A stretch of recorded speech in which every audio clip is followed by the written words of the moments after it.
Captain America: The Winter Soldier was directed by the Russo brothers, and it brought back, of course, Chris Evans as Steve Rogers' Captain America, but adds to the ensemble Samuel L. Jackson as Nick Fury, Scarlett Johansson as Black Widow, Anthony Mackie as the Falcon, Robert frickin' Redford as the villain, and someone who I do not want to mention right now as the Winter Soldier. Welcome back to the road to Infinity War. We are on the cusp of reaching the end. We got the Winter Soldier, we got Guardians of the Galaxy, and we got Age of Ultron, because I'm leaving Ant-Man to right before Ant-Man and the Wasp. And as always, these reviews will have spoilers. The Winter Soldier has tons of them, so let's get started. You are warned. Let's go. This was the movie that turned the MCU upside down. We got new understandings of everything that we've seen before, and we questioned new things going forward. This movie reshaped the entire construction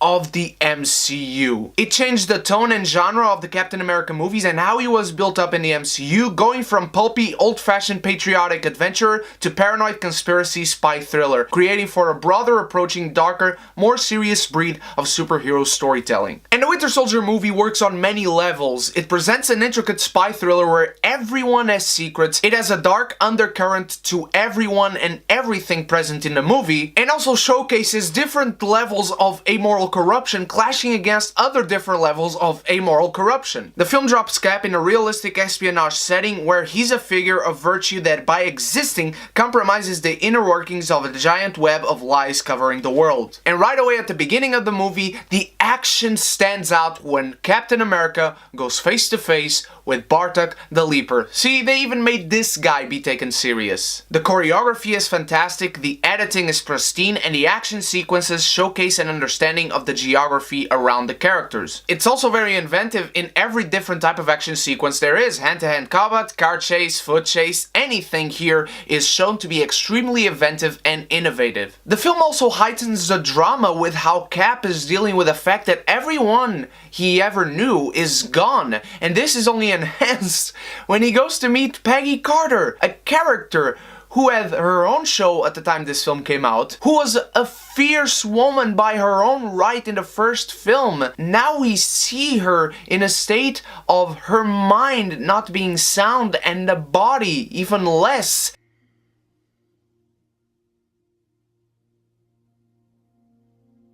Steve. Yeah. You're alive. You came back.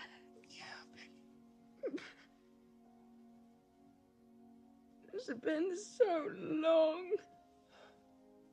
It's just so heartbreaking to see her. Right away this film hits the heartstrings in the beginning, and this is only the tip of the iceberg. And we feel the inner turmoil of Cap right from the beginning because the film uses his Boy Scout good-hearted nature to its advantage. Cap dislikes the way S.H.I.E.L.D. works, so it's organic that he eventually goes rogue, and that creates for an extremely compelling character arc. And in a brilliant move, the film doesn't allow itself to solely hang on who is the Winter Soldier mystery. For comic book fans, that's not a mystery. This is one of the best written comic book stories in recent memory, if not ever. Every comic book reader knew who he was going into this film, but the movie ups itself on that front. Because it turns out S.H.I.E.L.D. is turned inside out and upside down from the moment we get the reveal that S.H.I.E.L.D., for as long as anyone knows, has been Hydra. After the war, S.H.I.E.L.D. was founded, and I was recruited. The new Hydra grew, a beautiful parasite inside S.H.I.E.L.D. This very much mirrors Steve Englehart's run on Captain America right about when Watergate happened. Just like in that run where Captain America finds out that the corrupt villain behind everything that was going wrong at the time was the president, the Hydra twist in here completely shatters Captain America's world apart. Everything Cap stood for crumbles to the ground. His world is shattered to pieces. It undermines his sense of self, his ideals. It's a powerful message, and it's convened in the most powerful of ways. But why this movie is spectacular and not just a good movie is because Captain America is not the only one involved, nor the only one affected by all of this. Nick Fury's car chase scene in this film is awesome in every way you want to measure it, but it comes out of nowhere, and it's vicious and it's brutal.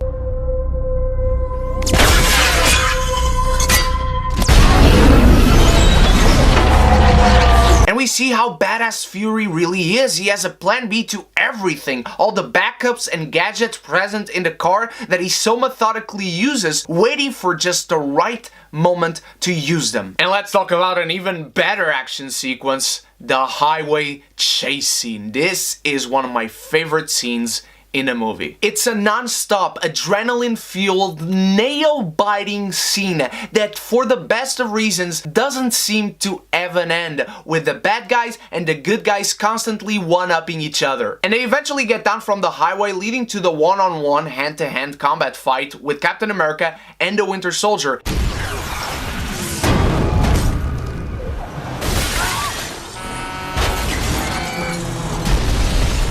And the stunt work in here is just marvelous. The Winter Soldier never looked as intimidating as he does in this scene. We've seen how capable and badass Captain America is throughout the film up until this point, and in here, when he's facing the Winter Soldier, we see desperation on his behalf. Every single punch in this fight scene, every grab of a knife, every defense tactic on each of their parts is fantastic. It heightens the drama, the suspense, the thrills. It's just absolutely amazing. And this, of course, is the scene where the Winter Soldier's identity gets revealed, so let's talk a little bit about him up until this point. His introduction alone is incredible. He kills Nick Fury, and after that he immediately goes after Captain America. How badass could this guy be? He fails in his attempt at assassinating Captain America, but after that Cap goes after him, he throws the shield for the KO, and boom!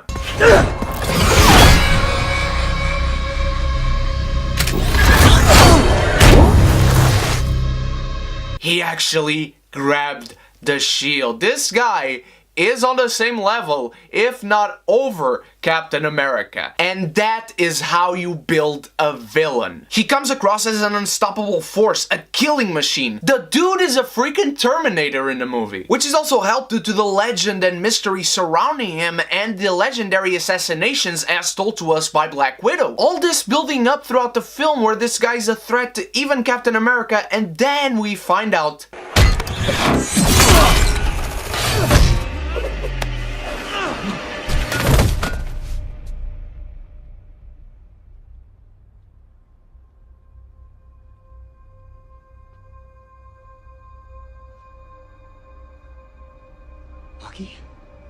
Who the hell is Bucky?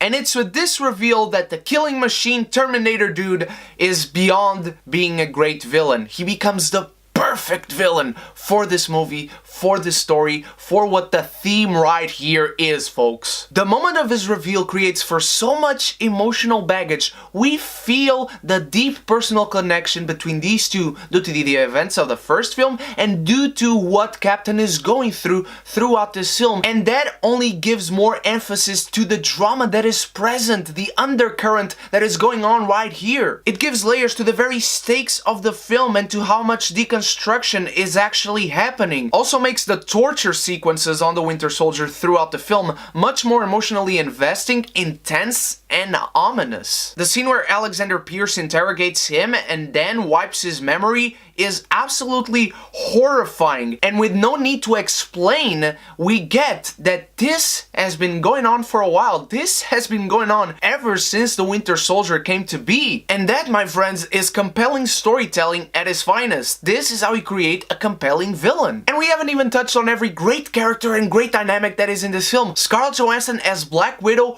once again kills it, both as a character and of course in the action sequences. Like every other character in the film, which helps in making it grounded in reality, she's a human. She gets hurt, stabbed, shot, thrown to the ground. There's this one moment where Black Widow gets shot, and you just stop and see her face. She is scared out of her mind. As a character, she has been built up as such a stone cold serious badass spy. I love these subtle moments where we get to see that these bigger than human characters are actually human beings who are vulnerable and can die at any moment. These are moments that are grand because of who the characters have been defined as, and that humanizes them in great ways. Speaking of killing it, Robert Redford as Alexander Pierce, the dude is menacing once you get what he is truly about. In him we see someone who idolizes the ideals of Hydra and has spearheaded the takeover from within S.H.I.E.L.D. But more importantly, we also see that he didn't limit himself to take over just S.H.I.E.L.D. as we see Agent S.H.I.E.L.D.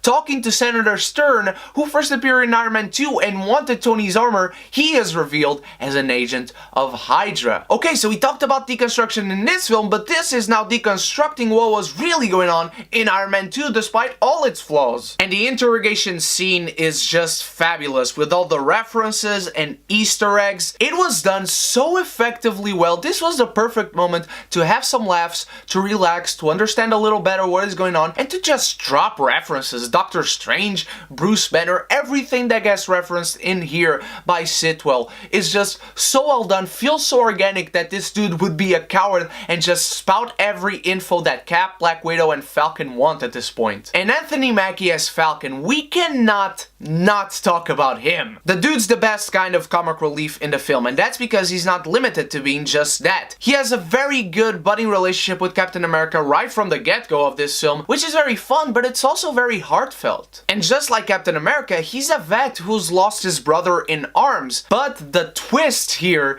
is that he is the Bucky to his partner's Captain America, so now they kind of complement each other, which only enhances for his motivation in joining Captain and Black Widow when he does join them and goes to get the wings of the Falcon that he and his partner had created. And leading up to the big fight scene between the Winter Soldier and Captain America, I love that Captain America goes and gets his old costume from World War II. It symbolizes once more that tradition is needed once again, maybe now more than ever. And the last fight scene is just brutal, vicious, the stuff of dreams when it comes to fight choreography and stunt work, but also absolutely heart-wrenching as Cap is just trying to save his friend, is trying to appeal to Bucky, who he knows is somewhere in there. It reminds me very much of how perfect the fight between Obi-Wan Kenobi and Anakin could have been. This relationship, this dynamic is present here, and it just rips your heart out in seeing Cap not even once trying to kill his friend. He's just defending himself and calling out to the Bucky he once knew. And as they are fighting and Bucky's mercilessly striking Captain America down, they are fighting inside the S.H.I.E.L.D. Triskelion as it's crumbling down. The friendship and the building that symbolizes the patriotism of Captain America is literally falling to the ground.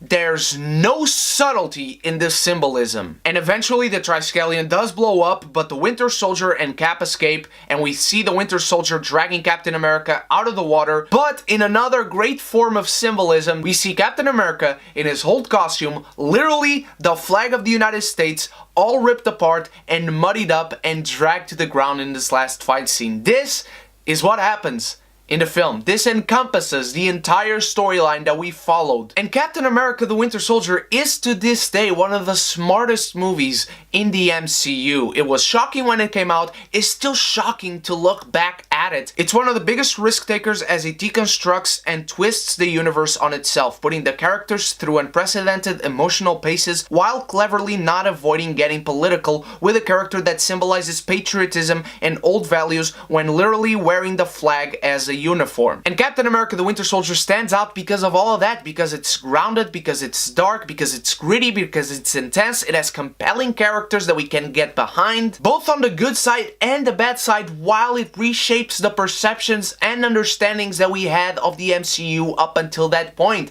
And that is why Captain America the Winter Soldier is the stuff that dreams are made of.